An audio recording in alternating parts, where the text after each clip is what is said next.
actually not a very a Dharma kind of topic. I don't know if any of you checked the website, but it's transference, countertransference, and how our practice kind of interplays with that. I would also could include projection, which is the thing that human beings do. It's it's right next door to transference and countertransference. In the process of preparing, I came across a story about my teacher, and so I wanted to relate when I was transferring onto my teacher, and then I'm sure there was no countertransference, but I became aware of the fact that I was transferring onto my teacher. So it's a 2-page story. If you'll bear with me, I'll read it. Also, because this book's a little hard to find, it's out of print. So I thought, oh, well, I should read it. It's 2 pages. I'll be as lively as I can. I don't usually, binding this one. No. So Jane Dobitz is the one who made this entry. This was a book kind of commemorating my teacher on his 60th birthday.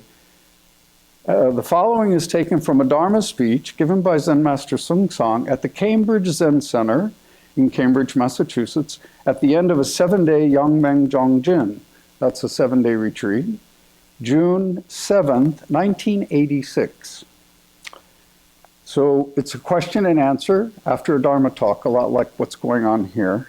A student raised their hand and said, "Sir, do you ever feel depressed?" Zen Master Sung San said, "Depressed?" The student said, "Yeah, sad, lonely, depressed. Do you ever feel that?" Zen Master Sung San replied, "Of course. I'm a human being, okay?" Student, what do you do when you feel that way?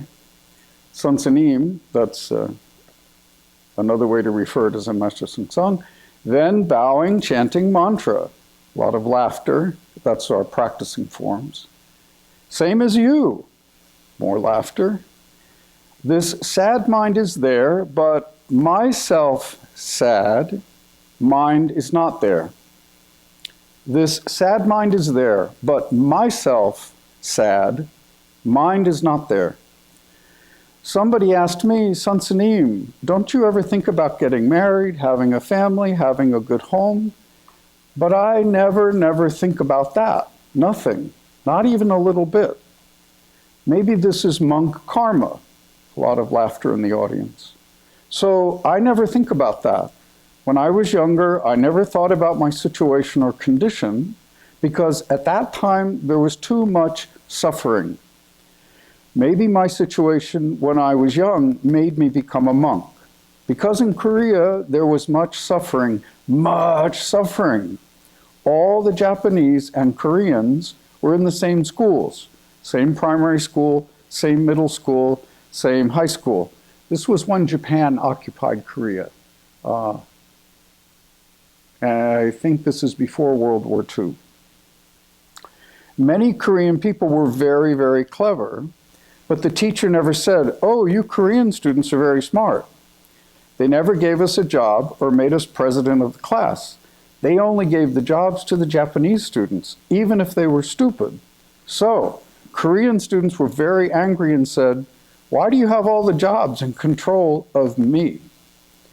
Then after school one day, this Japanese boy was coming near me, then I hit him.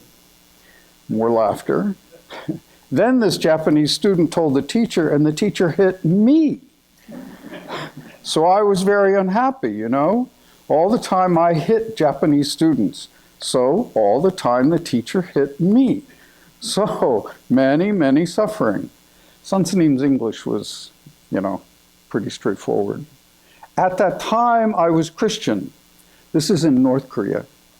So when I had a bad feeling, I went to church and I strongly talked to God and shouted, "Why, God, why not help these Korean people?" Shouting, "God, Japanese people are #1 bad. Why not hit them?"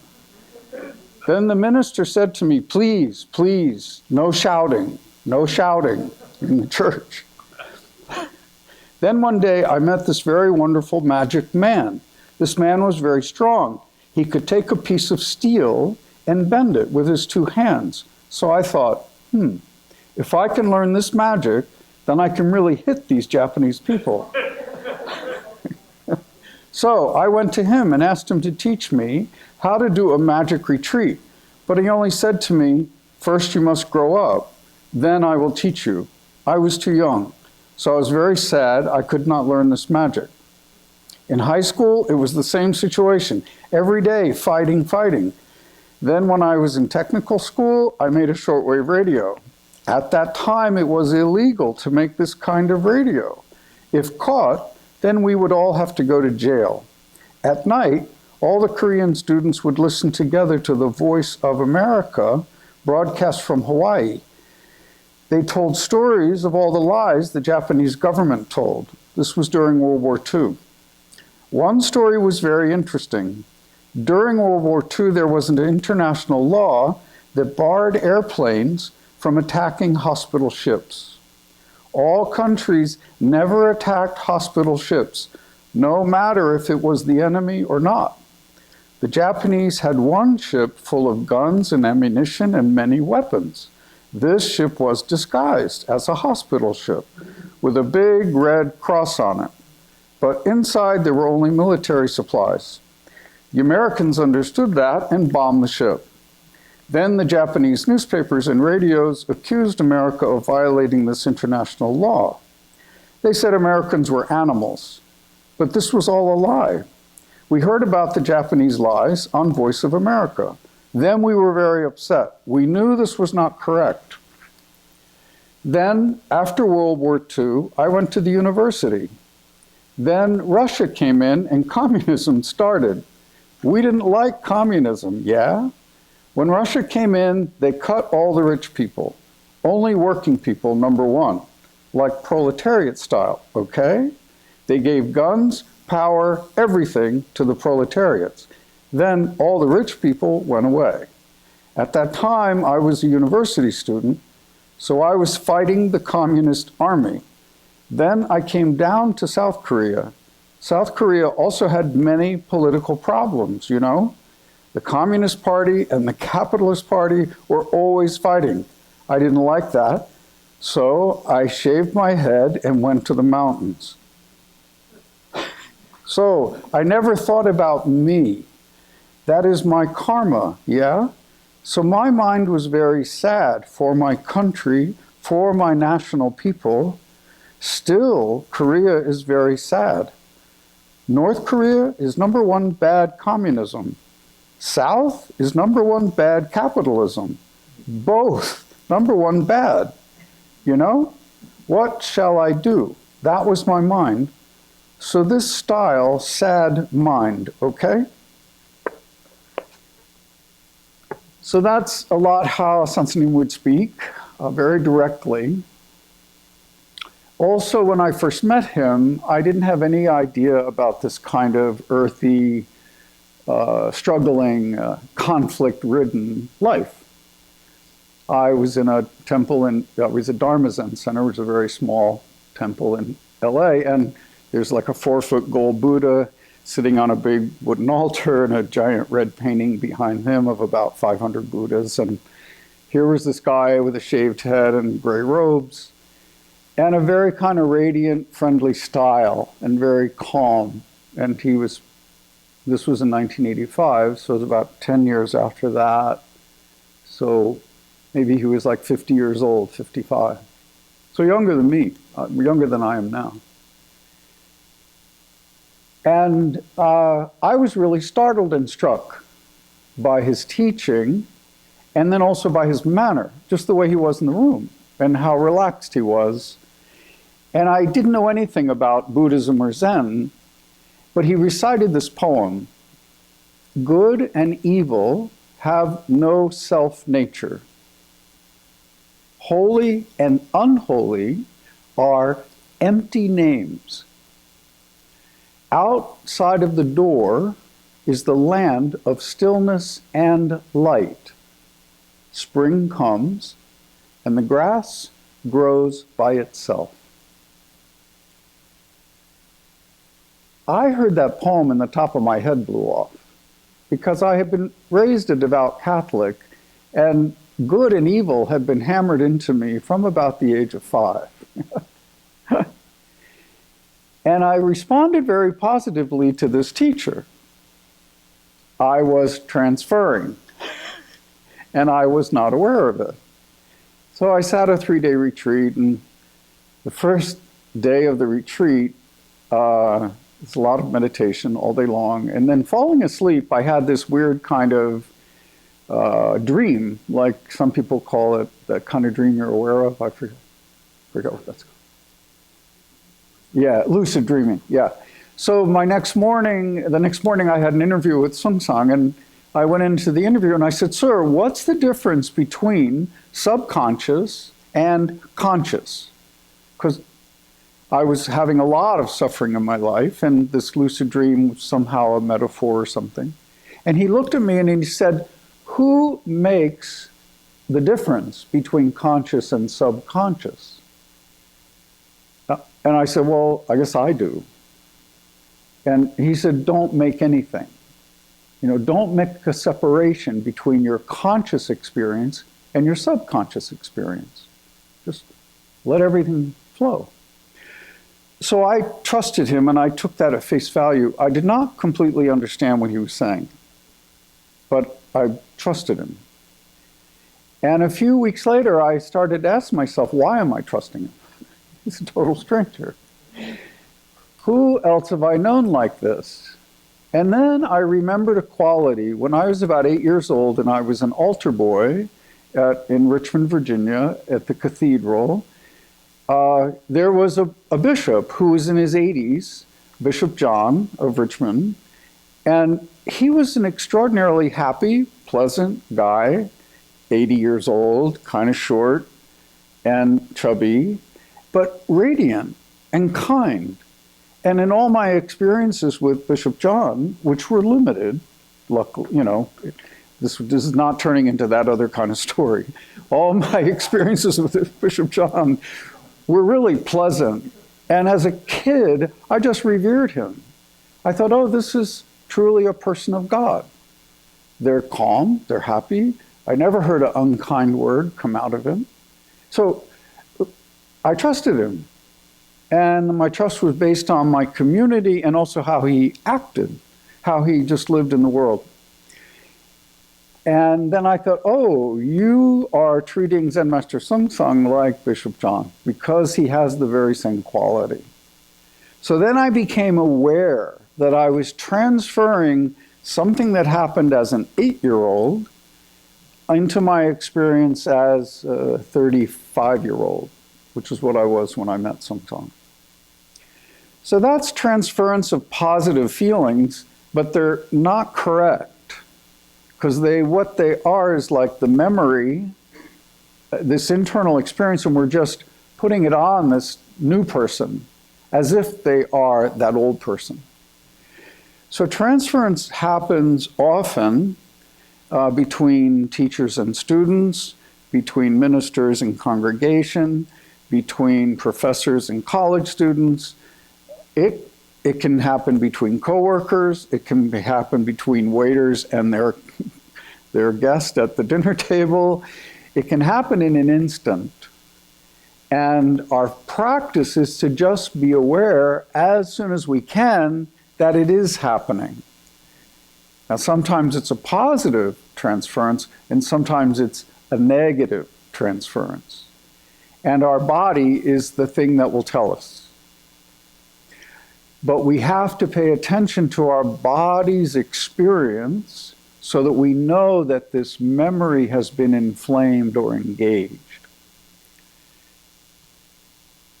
Ideally, if it's a power distinction, so let's say the teacher's up here and the student's down here, and there's a transference going on, the student's projecting, oh, you're just like my father, onto this teacher, let's say. That could be a real problem, and the teacher has to know what's going on, and the teacher has to stop it somehow. Because the student's not actually in control of their responses. In the same way that I just liked Zen Master Sung Sang. He reminded me of Bishop John, so I didn't even look twice. But at that time, I was still looking at myself a lot, so I gave it some attention a few weeks later. So then I went in knowing, oh, I like this guy. I know why I like him, but I'm going to stay kind of in the moment too and not give away any of my own agency, my sense of power, my sense of right and wrong. I'm not going to give that to him. I'm going to always keep that for myself. And be a little skeptical, be a little distrustful. Because, yeah, so far so good. I like his teaching. He seems kind. He hasn't done anything inappropriate. But I'm being skeptical of any teacher, even in college, or skeptical of coworkers, skeptical of supervisors in our jobs. That's a very valuable quality, which we may or may not have naturally. I actually didn't have it naturally, but I've cultivated skepticism since. So transference just happens among human beings. It's a spontaneous thing. It's not this thing that we decide. And as Sansanim pointed out, if I make a distinction between a conscious act or a subconscious feeling, I'm the one making that distinction. Now, it's not to say we don't have experiences we're unaware of, but our practice is bringing a so-called subconscious experience into conscious awareness. And doing that as peacefully, with as much respect and care as we can. There have been times in my life when I have transferred onto a teacher